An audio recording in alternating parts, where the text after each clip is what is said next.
नमस्कार मंडळी, मी माधवी मुखरे पुन्हा एकदा स्वागत करते आपल्या लॉंग व्हिडिओमध्ये. तर भरपूर दिवसापासून मी काय माझा कुठला लॉंग व्हिडिओ टाकलाच नाही, शॉर्ट रोज टाकत होते.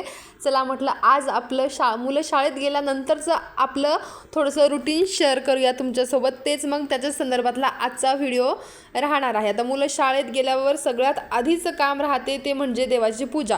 आता ते जायच्या आधी काय माझ्याच्याने पूजा करणं होत नाही देवाची, ते गेल्यानंतरच मला पूजेला लागावं लागतं. कारण ते असले की सगळं त्यांच्याकडेच लक्ष राहतं की असं करा तसं करा, त्यांचा टिफिन करून देणं, त्यांना आंघोळ वगैरे घालून, म्हणजे आता ते काही बाकीची बरीचशी कामं त्यांची ती करतात, पण काही आपल्याला पण पाहावं लागतं. आता मम्मा म्हणून सगळीच कामं आपल्याला पाहावं लागतात, सगळं त्यांच्यावर पण सोपवता येत नाही. म्हणून मी पूजा ते शाळेत गेल्यानंतरच करण्याचा प्रयत्न करते, कारण ते घरात असताना मला कुठलंच काम सुधरत नाही.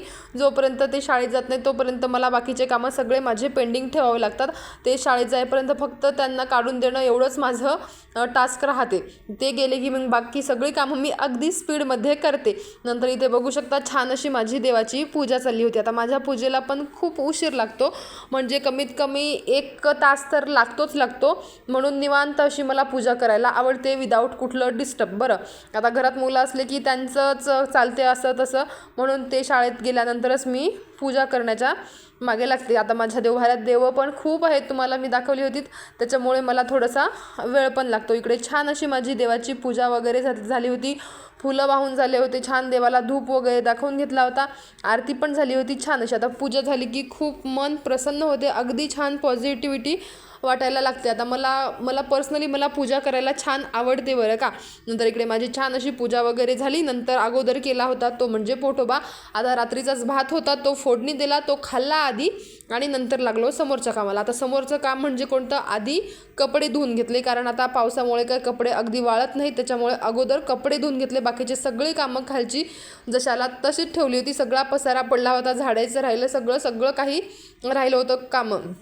आता फक्त कपडे धुणं झाले होते आणि फक्त पूजा झाली होती. बाकीचा पसारा वगैरे जशाला तसा पडलेला इथे बघू शकता तुम्ही, तोच मी इथे आवरत आहे. आता शाळेत गेल्यावर मुलं शाळेत जायच्या आधी त्यांचा फार पसारा पडलेला राहतो, कुठं त्यांचे कपडे ओले टॉवेल वगैरे सगळं. आता रात्रीचं बेड वगैरे पण ते झडकून घ्यायला लागते, कारण माझ्या घरात डस्ट पण खूप येतो. आता इकडे छान असं मी सगळीकडं व्यवस्थित लावून घेतला पसारा वगैरे, आणि नंतर लागले झाडझुडीला. आता मी सकाळी मुलं जायच्या आधी फक्त किचन झाडून घेते, कारण स्वयंपाक वगैरे करावं लागतं. आता पारोशावर तसा करू नये म्हणून फक्त मी किचन झाडून घेते, आणि बाकी नंतर मग मुलं शाळेत गेल्यानंतरच बाकीचं सगळं मी झाडझूड क्लिनिंग करते. आता कारण माझ्या झाडण्यालाही खूप वेळ लागतो, कमीत कमी अर्धा तास जातो माझं सगळं घर झाडायला तरी, म्हणून त्याच्यामुळे मग नंतर झाडणं आणि पुसणं मी सोबतच करत असते.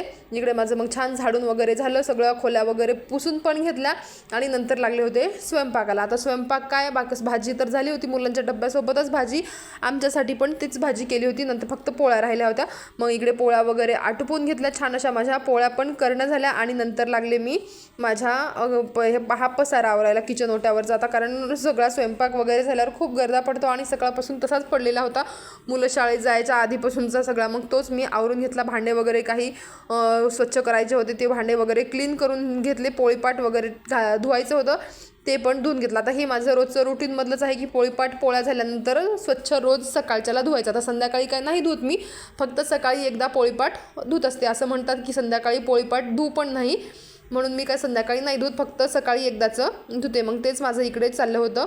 आता आपलं एक टास्क राहते की मुलं यायच्या आधी कामं व्हायला पाहिजेत. आता माझी तर व्हायलीच, कारण आता मुलं अगदी 2 वाजता येतात, तर माझे कामं 11-12 वाजेपर्यंत माझी सगळी कामं आटोपून जातात. मला निवांत वेळ पण मिळतो, कारण आता नक्षूची पण शाळा डायरेक्ट 2 वाजताच सुटायला लागली. आता एवढे दिवस म्हणजे गेल्या वर्षी नक्षू KG 2ला होता, तर त्याची शाळा 12 वाजता सुटायची, तर माझा दिवस सगळा अख्खा त्याच्यातच जायचा, कारण 12 वाजेपर्यंत माझी कामं व्हायची आणि 12 वाजेपर्यंत नक्षू यायचा.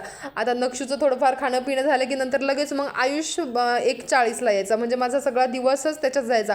आता दोघांची पण शाळा सोबतच सुटायला लागली की समजा सकाळी 8ला गेले तर ते 2लाच येतात, तर माझी कामं वगैरे 11-12 वाजेपर्यंत पूर्ण कामं आटोपतात, आणि नंतर मला माझा थोडासा वेळ पण मिळतो, म्हणजे आराम वगैरे करायला छान. आता दुसरं कुठलं एक्स्ट्राचं काम वगैरे पण राहते आपलं, तर मला मग 2-3 तास तरी माझे एक्स्ट्राचं काम करायला, माझा थोडा वेळ आराम करायला असा मला टाईम भेटतो मुलं शाळेत गेल्यानंतरचा. नंतर ते आल्यावर तर मग त्यांचंच रुटीन चाललेलं राहते.